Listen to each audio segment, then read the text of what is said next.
bishaan gubate. Barreessaan Mahammad Siraaj.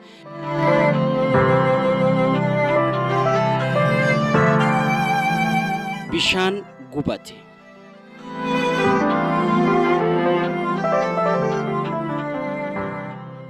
Guyyaan jalqabaa harmeen isaa magaalaa Dirree Dhawaatti isa dhiistee deemte fulbaana 21 bara 1992 wiixataa waaree booda.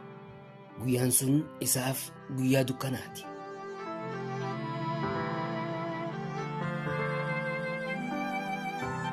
Tilmaamaan yeroon toora sa'a 8ti. Namni ganama daandii guutee yaa'u sodaa oowwaatiif karaarraa dhabamee jira. Oowwi Dirree Dhawaa keessummaa qofaaf osoo hin taane kanuma keessa jiraatuufuu yeroo garii qormaata ta'a. Tokko tokko kan akka waraabessa itti barihee liblibjuu malee daandiirra namni hin mul'atu. Keessummaa yookaan nama jimaa bitachuuf yeroon itti dabarte yookaan nama mana namaatti deemuutu magaalaan ona akka hin fakkaanne godha. Kan guyyaa rafuu baree shilim, kan jimaa qamuus sheekhiif jaanii jiran. Gareen biroo ammoo bakka hojii taa'ee oowwa waliin qabsoo wal qaba. Namni osoo maraatiin huccuu baafata. Osoo bishaan hin arkin waan itti roobe fakkaata. Bakka ibiddi hin jirretti qaamni affeelama. Shufeeronni taaksiitiis tokko tokko oowwa kana keessa ganda qoree, Taayiwaan, Qafiira, gandoota dirreen qabdu keessa nanaannoonii namoota zaamaleetii deeman asii fi achi deddeebisan. Taaksiilee hojiirra jiran keessaa takka masgiijjummaa biraan dabartee gama lagaarree qaceelte. Daandii diriiraa ganda gabareetti fullaasuurraan imala itti fuftee hoteela Abarraa gara mirgaatti dhiiftee xiqqoo achi siixee dhaabbatte.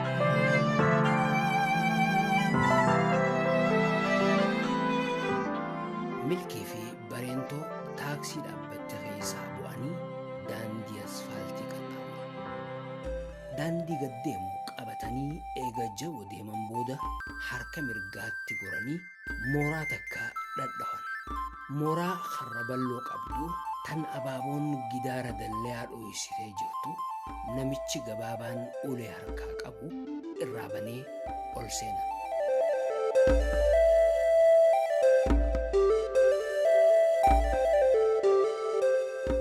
Yeroo aduun guyyaa kophaa amna dheeraa deemaa oolte magaalaa Dirree Dhawaatti duyda galfattu yeroo qilleensi qabbanaawaan suuta bubbisuu eegalu namni guyyaa karaarraa dhabamees hundi akka waan wal baallameetti daandii qarqaratti gad yaa'e.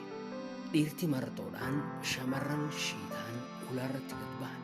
Guntuun shamarranii kan gunteellaa malee dhaabbatu waan keessaan bahee nama waraana fakkaata.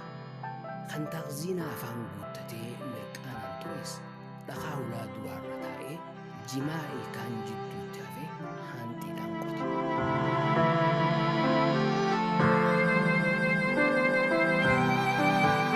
Mooraa hedduu keessaa namni tokkoo fi lama gad babee jira. Mooraan Haji Suruur garuu hanga ammaatti hin banamne. Haji Suruur egaa addunyaarraa godaanee waggaa lama guutee jira. Haji Suruur ijoolleen horanne hanga guyyaa du'a isaatti haadha warraa wajjin jiraachaa ture. Mana alaawaa kooneelii qabu haadha warraa isaatii wal gargaaranii hojjechaa turan. Mana isaanii waardiyyaa fi warra kireeffate qofaatu keessa oola.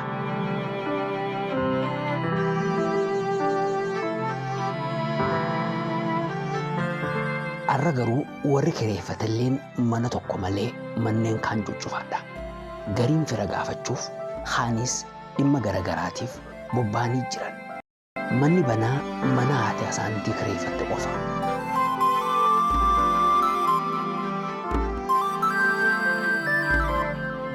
Mana haati asaantii kireeffatte keessa milkii fi meeshaa manaa qofaatu jira. Mirga isaa ilaalu makaddaa hiriira galtee fi firaashaatu mul'ata. Gama bitaatiin ammoo gidaara inni itti hirkateetu jira. Obboleeyyan isaa hin jiran. Keessattuu haati isaa ta yeroo hunda isa waliin jirtu har'an jirtu. Yoo beela'ee ni nyaachifti. Yoo dheebote ni obaafti. Dheeboodhe jennaan shaayii sii danfisuu jettiin. Dheebuu shaayitii miti tan bishaaniitii jaan inninis. Har'a garuu haati isaa tan akkas jettuun jiraachuu dhabuun jireenya isaa dukkaneesse. Yaadaan haadha isaa bira dhaqa. Obboleeyyan isaa waliin taphata. Qaamaan garuu isaan biraa dhabamuun addunyaa biraa keessa isa naqe. Nama isa bohaarsu waan dhabeef hobxummaatu itti dhaga'ame. Gadda cimaa keessa seene. Waan umrii isaa guutuu isa mudatintu itti dhufe. Dhalatee hanga umrii tanaatti mana haati isaa hin jirree buleen beeku.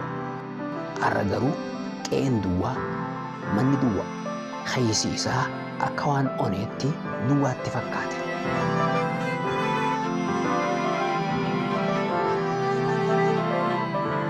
Yaanni sammuu isaa isa jeeqee iji isaa gurguddoon ji'a goobanii fakkaattu imimmaan doroobde.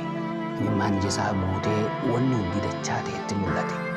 Qobbeen isaa gaggabaabaa quba miilaa hin caalle walitti ergee ciniinnatee imimmaan isaa akka hin baane dhorkuuf tattaafate. Ni hodhame. Akka faaya wayiitti hidhiin isaa gadi rarraate. Imimmaan isaa akkan harcaaneef irratti qabsaa'e. Nin baafii hin baatuudhaan isaa fi imimmaan eega wal morman booda injifannoon tan imimmaanii taate. Akka birkaa bishaanii hangar tokkoon cabeetti imimmaan isaa dhangala'e. Harka isaa gabaabaa gabbataa gara fuulaatti ol ergee shanicha isaa xiqqaadhaan imimmaan haqate. Imimmaan isaa garuu waan addaan hin cinneef haqaa oolus dhumuu dide. Imimmaan milkii kan addaan hin cinne akka roobaatti fuularraan gadi yaa'utti fufe. Funyaan isaa furrii bishaan fakkaattu dhangalaasuu eegale. Qilleensa funyaaniin ol xuuxee akka makiinaa mootorri ka'aa jiruutti sagalee dhageessisee dhangala'aa funyaan keessaa gadi yaa'u ol deebisuu yaale.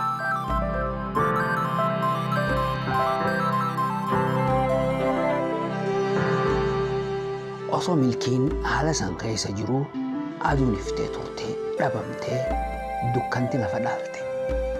Lakkuma dukkanti as siqaa deemtuun yaanni milkiitiis ida'amaa deeme. Harmee, aayyoo, gudee, gudishaa, ummaa kanuma yaanni isaa.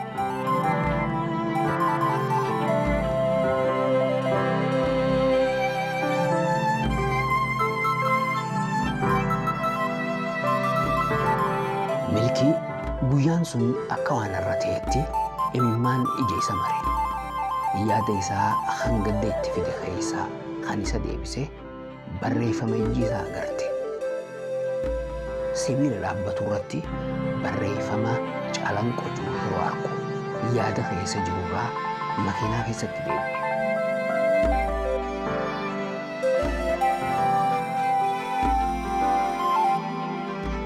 Nama hedduu waa'een calanqoo yeroo ka'u dhiiga akka galaanaa yaa'etu sammuutti dhufa.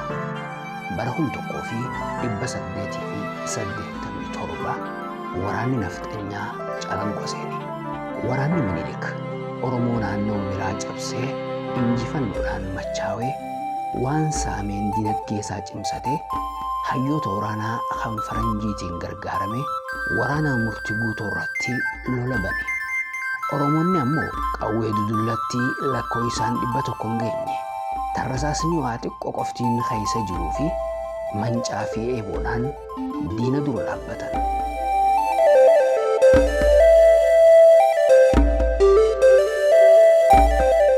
Waraanni murtii guutuu qawweedhaan caalamus diina irraa faccisuun dadhabne. Boodarra garuu bakka mancaa fi eeboon hin dhaqqabne irraa waraanni Minilik ibidda madaafaa itti roobse.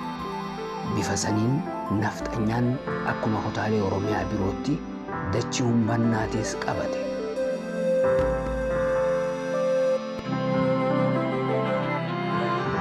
Milkiin magaalaa Calanqoo yeroo duraatiif hogguu argu kan sammuutti dhufee seenaa tan osoo hin taane caaltuudha.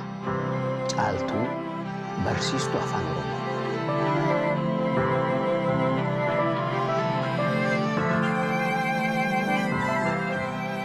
caaltuu yaadatu waan yeroo hin dandaganne takka qaba. Kutaa 8tti eega addaan ba'an booda osoo inni kutaa 10ffaa waggaa 2ffaatiif irra deebi'ee barachaa jiru guyyaa tokko kutaa keessa ture yeroo gabbaa'u akka tasaa isii arge. Waan isa rifachiise osoo hin beekin onneen isaa naate. Barsiistuu caaltuun tan waggaa 2 fi baatii 3 dura arge sani homaan jijjiiramne. Inni garuu jijjiiramee jira. Fuulli isaa areedaan guutamee jira.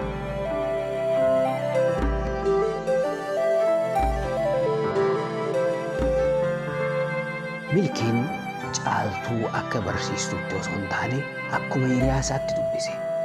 Gabaabaa waan ta'eef ol hiixatee yeroo itti maramu guntunni isii qoma isaa waraane. Waraansi kun qoma qofa irratti osoo hin hafin qaama isaa hunda keessa faca'e. Caaltuu akkanatti hammachuun isaa yeroo jalqabaatiif waan nama hammate itti fakkaate. Bareedinni isii cufti irra itti mul'ate. Mudhiin isii ta waggaa 2 fi 3 duratti mul'atin arra dirree baate. Halee isaa fi arra iji caaltuudhaan laalu garagara taate. Caaltuun dhugumaan bareedduudha.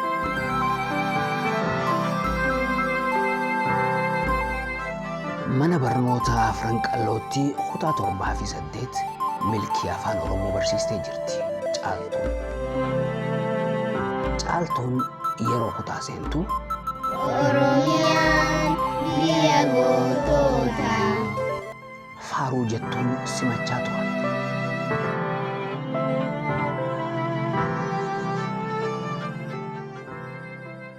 Caaltuun magaalaa Calanqootti dhalattee guddatte.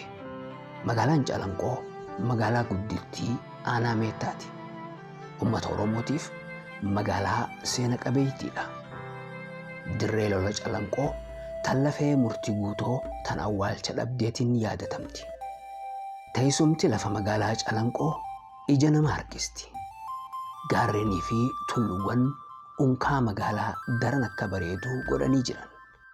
Gara bahaatiin gaarri Waleensuu harra gutaarraa ka'ee gaara guddaa Baarzaalaatti ol diriiree mul'ata. Baarzaalaan ammoo gaara guddaa kibba dhiha magaalaa Calanqoo jiru. Magaalaan Calanqoo tan gaarreeniin marfamte harra 4 qabdi. Harra gutaa, harra bakkajjoo, harra dhoqqeetii fi harra Calanqoo haraa.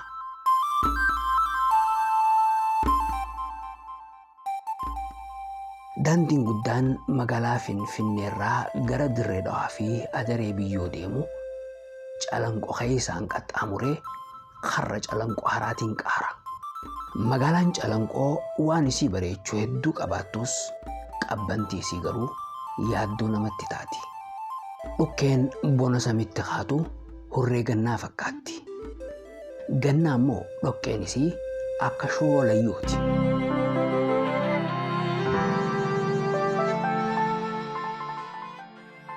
Caaltuun magaalaa tana keessatti dhalatte. Yeroo umriin isii 15 fi 16 geessu dardarri gandaa akka adurree sombaa garteetti mooraa isaaniitti wal gahaa ture. Waan obboleessa isii bira dhaqu fakkaatee hundi jimaa qabatee mooraa abbaa isiitti ol yaa'a. Haruma isii ittiin dubbisu argachuuf hundi tooftaa garagaraa uummata. Hogguu ergamtee waa fiddee dhuftu hundi waan isiin fidde osoo hin taane isii ilaala. Yeroo baatee galtuu yeroo seentee baatu hunda karaa irratti dubbisuuf tattaaffii hedduutu godhama. Haan sodaachisuuf yaala. Gariin sossobuu fedha. Tokko tokko si jaaladhe jee booya. Dardara qofa osoo hin taane kan ilma qabu ilma isaatiif gaafata. Kan abbaa isiitiin walitti dhiyaatu isa amansiifachuuf tattaafata.